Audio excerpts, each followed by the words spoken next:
इतिहासात अशी काही कोडी आहेत जी शेकडो वर्षांपासून लोकांना गोंधळात टाकत आहेत. मग ते पिरॅमिडचे रहस्य असो किंवा नाझका लाईन्स. आज आपल्याकडे असंच एक कोडं आहे. पण हे दगडांवर नाही तर शब्दांमध्ये कोरलेलं आहे.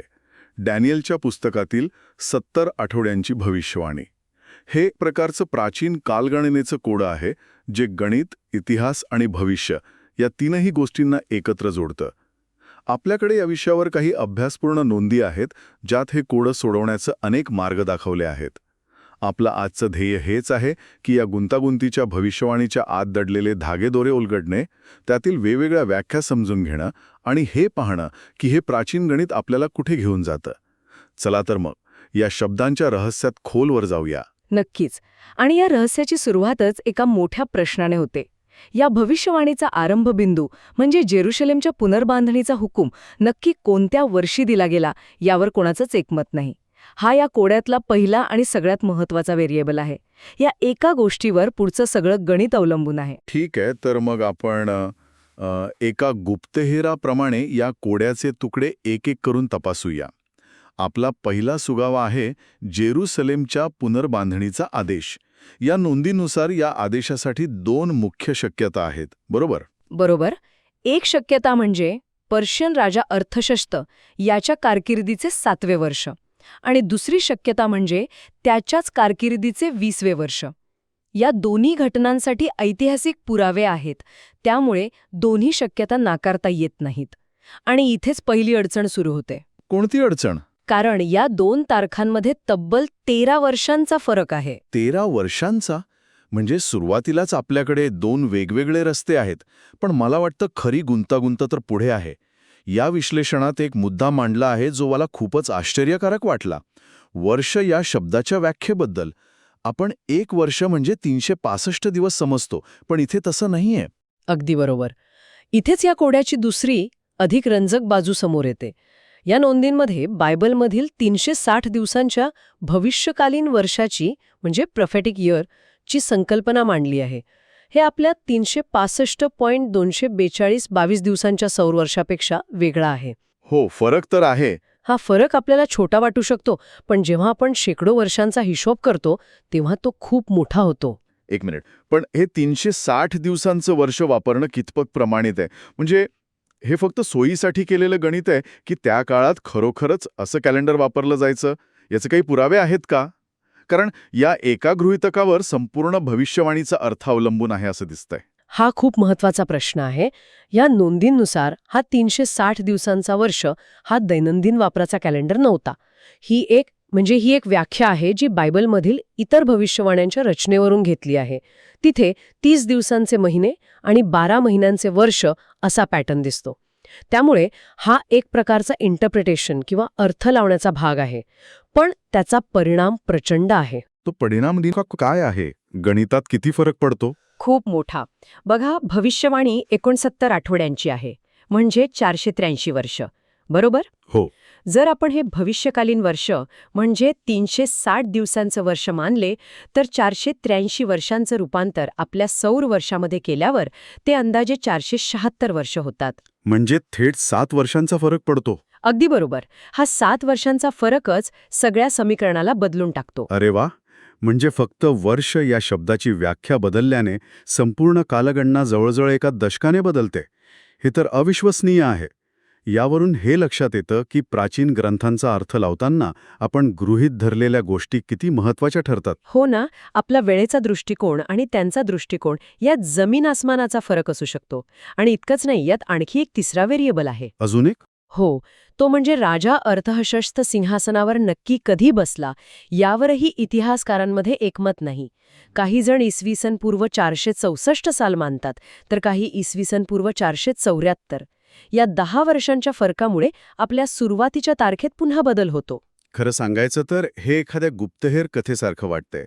आपल्याकडे एक अस्पष्ट सुरुवातीची तारीख आहे, वर्षाची एक लवचिक व्याख्या आहे आणि राजाच्या कारकिर्दीची एक अनिश्चित वेळ आहे.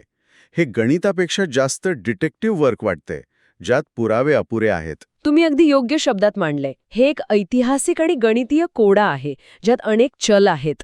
चला तर मग आता खरी मजा आहे. या सर्व शक्यता एकत्र करून पाहूया की निष्पन्न काय होतं. आपण एक उदाहरण घेऊ शकतो का, जेणेकरून हे गणित समजायला सोपं जाईल? नक्कीच. समजा आपण एक शक्यता निवडूया. पुनर्बांधणीचा आदेश अर्थहशस्तच्या 20व्या वर्षी दिला गेला आणि त्याची कारकीर्द इसवी सन पूर्व 464 मध्ये सुरू झाली असं मानू. ठीक आहे. याचा अर्थ आदेशाचं वर्ष झालं इसवी सन पूर्व 445. ओके. तर आपली सुरुवात झाली इसवी सन पूर्व 445 पासून. आता पुढे? आता यात आपण ते 476 सौर वर्ष मिळवूया, जे 483 भविष्यकालीन वर्षांचं रूपांतर आहे. तर इसवी सन पूर्व 445 पासून 476 वर्ष पुढे मोजल्यावर आपण थेट इसवी सन 32 या वर्षात पोहोचतो. इसवी सन 32? हो, आणि ही तारीख येशूचा वधस्तंभावरील मृत्यूच्या संभाव्य तारखेशी म्हणजे इसवी सन 30 ते 33शी बरीच मिळती-जुळती मानली जाते. अच्छा. ओके. म्हणजे हे उत्तर जवळपास बरोबर येतंय. पण हे तेव्हाच जेव्हा आपण विशिष्ट व्हेरिएबल्स निवडतो. जर आपण सुरुवातीची तारीख किंवा राजाच्या कारकिर्दीचं वर्ष बदललं तर काय होतं? आणि इथेच हे कोडे आणखी गुंतागुंतीचं होतं. जर आपण वेगवेगळे व्हेरिएबल्स वापरले तर अंतिम वर्ष इसवी सन 9 ते इसवी सन 32 या दरम्यान कुठेही येऊ शकतं. इतका मोठा फरक? हो. आणि गंमत म्हणजे यातली कोणतीच तारीख पारंपरिकपणे मानल्या जाणाऱ्या येशूच्या मृत्यूच्या वर्षाशी म्हणजे इसवी सन 30शी तंतोतंत जुळत नाही. एकतर ती आधी येते किंवा नंतर. त्यामुळे एक परफेक्ट मॅच मिळत नाही. म्हणजे थेट गणनेने आपल्याला एका निश्चित उत्तरापर्यंत पोहोचता येत नाही. या नोंदींमध्ये एक उलट्या दिशेने गणना करण्याची पद्धतही वापरली आहे, नाही का? म्हणजे उत्तरापासून सुरुवात करून प्रश्नाकडे जाणे. बरोबर. ही एक हुशार पद्धत आहे. ते असं म्हणतात की चला क्षणभर गृहीत धरूया की येशूचा मृत्यू इसवी सन 30 मध्ये झाला, जी एक मान्य तारीख आहे. ठीक आहे. आता आपण 476 वर्षे मागे जाऊया. जर आपण इसवी सन 30 पासून 476 वर्षे मागे गेलो तर आपण इसवी सन पूर्व 447 या वर्षात पोहोचतो. आणि मग आपण हे तपासतो की इसवी सन पूर्व 447 या वर्षात जेरुसलेमच्या पुनर्बांधणीचा काही आदेश दिला गेला होता का? अगदी बरोबर. आणि मग पुढचा प्रश्न येतो, हे वर्ष राजा अर्थशस्त्रच्या कारकिर्दीत बसतं का? आणि इथे पुन्हा तेच व्हेरिएबल्स समोर येतात की राजा सिंहासनावर नक्की कधी बसला. म्हणजे आपण परत सुरुवातीच्याच कोड्याकडे येतो, फक्त वेगळ्या मार्गाने. हे एका चक्रव्यूहासारखं आहे. ठीक आहे. म्हणजे हे सगळं गणित करून आपण येशूच्या काळापर्यंत येऊन पोहोचतो. पण अगदी अचूक नाही. बरोबर. असं वाटतं की कोडं जवळपास सुटलंय, पण इथेच एक मोठा ट्विस्ट आहे, नाही का? आपण 70 आठवड्यांच्या भविष्यवाणीबद्दल बोलत आहोत, पण आत्तापर्यंतची चर्चा फक्त 69 आठवड्यांवरच झाली आहे. हो. त्या शेवटच्या एका आठवड्याचं काय झालं? तो जणू काही इतिहासातून गायबच झालाय. हे तर कोड्यातलं सगळ्यात मोठं रहस्य वाटतंय. आणि याच रहस्यामुळे श्रोतांमधला सगळ्यात मोठा आणि वादग्रस्त सिद्धांत समोर येतो, गॅप थिअरी किंवा अंतराचा सिद्धांत. ही कल्पनाच धक्कादायक आहे. ती सांगते की 69वा आठवडा आणि 70वा आठवडा हे सलग नाहीत. सलग नाहीत? नाही. त्यांच्यामध्ये एक मोठं अंतर आहे. थांबा. अंतर म्हणजे काय? काही दिवसांचं की काही वर्षांचं? ही थिअरी सांगते की भविष्यवाणीच्या घड्याळाचे काटे 69 आठवडे पूर्ण झाल्यावर म्हणजे येशूच्या येण्याने आणि त्याच्या मृत्यूने थांबले आणि ते अजून पुन्हा सुरू व्हायचे आहेत. काय सांगताय? म्हणजे तुम्ही म्हणताय की तो घड्याळाचा काटा जवळजवळ 2000 वर्षांपूर्वी थांबला आणि तो अजूनही थांबलेलाच आहे.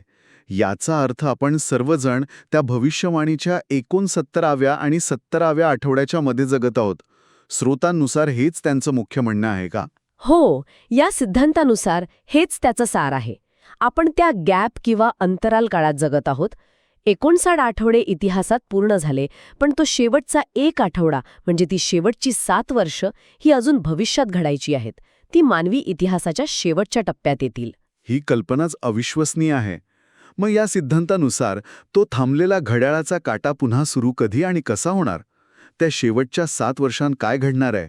या नोंदींनुसार त्या शेवटच्या आठवड्याची सुरुवात एका शक्तिशाली जागतिक नेत्याद्वारे इस्रायलसोबत केलेल्या 7 वर्षांच्या कराराने होईल.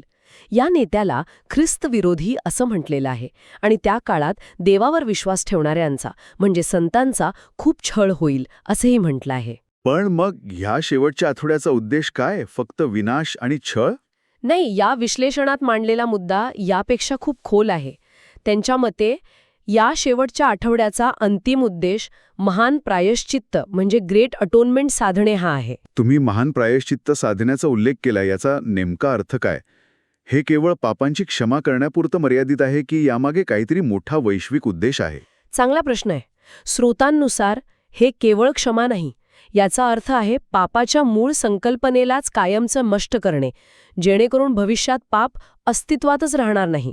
या काळात जे हुतात्मे होतील त्यांच्या बलिदानाने देवाच्या आज्ञांची आणि न्यायाची सत्यता अंतिमरित्या सिद्ध होईल. अच्छा. हे या भविष्यवाणीचं अंतिम ध्येय मानलं जातं. यानंतर पहिल्या पुनरुत्थानाची घटना घडेल आणि एका नवीन चिरंतन राज्याची स्थापना होईल. म्हणजे या सिद्धांतानुसार येशूचा वधस्तंभावरील मृत्यू ही 70 आठवड्यांची समाप्ती नव्हती, तर या प्रक्रियेची एक महत्वाची सुरुवात होती आणि अंतिम पूर्तता अजून व्हायची बाकी आहे. ही एक अतिशय वेगळी आणि महत्त्वपूर्ण मांडणी आहे, कारण सामान्यतः वधस्तंभाच्या घटनेलाच अनेक जण या भविष्यवाणीची पूर्तता मानतात. बरोबर. ही विभागणीच या सिद्धांताचा गाभा आहे. भविष्यवाणी सलग नाही, ती 2 भागांत विभागलेली आहे. एक ऐतिहासिक भाग जो 69 आठवड्यांमध्ये पूर्ण झाला आणि एक भविष्यकालीन भाग जो शेवटच्या एका आठवड्याच्या रूपात इतिहासाच्या अंतावेळी घडेल. यामुळे ही भविष्यवाणी केवळ भूतकाळातील घटनेपुरती मर्यादित न राहता तिला भविष्याशी जोडली जाते. तर आज आपण पाहिलं की डॅनियलची 70 आठवड्यांची भविष्यवाणी ही एखाद्या साध्या गणितासारखी नाही, तर एका बहुस्तरीय कोड्यासारखी आहे. तिचं उत्तर अनेक गोष्टींवर अवलंबून आहे. सुरुवातीची अचूक तारीख कोणती, वर्ष या शब्दाचा नेमका अर्थ काय, आणि सर्वात महत्त्वाचं म्हणजे या भविष्यवाणीची रचना सलग आहे की खंडित. आणि या चर्चेतील मुख्य विचार हाच समोर येतो की ही भविष्यवाणी दुहेरी समूपाची आहे. तिचा एक भाग इतिहासात मसीहाच्या येण्याने पूर्ण झाला, तर दुसरा भाग इतिहासाच्या अंतिम पर्वात पूर्ण होण्यासाठी थांबलेला आहे. हा गॅप किंवा अंतराल ही संकल्पनाच या भविष्यवाणीकडे पाहण्याचा दृष्टिकोन पूर्णपणे बदलून टाकते. खरंच, या स्रोतांनी अचूक तारखा शोधण्यावर आणि गणित जुळवण्यावर खूप भर दिला आहे, जेणेकरून भविष्यवाणीची ऐतिहासिक सत्यता सिद्ध करता येईल. पण या सगळ्यातून एक विचार मनात येतो. एखाद्या भविष्यवाणीच्या बाबतीत अचूक तारखा आणि गणिती हिशोब जुळवण्याने तिचा अर्थ अधिक दृढ होतो की पापावर विजय आणि अंतिम न्यायाचा जो व्यापक संदेश ती देते तो 476 किंवा 483 वर्षांच्या गणितापेक्षा अधिक महत्त्वाचा आहे? दुसऱ्या शब्दात, या कोड्याचं उत्तर आकड्यांमध्ये दडलंय की त्यामागील मोठ्या संकल्पनेत?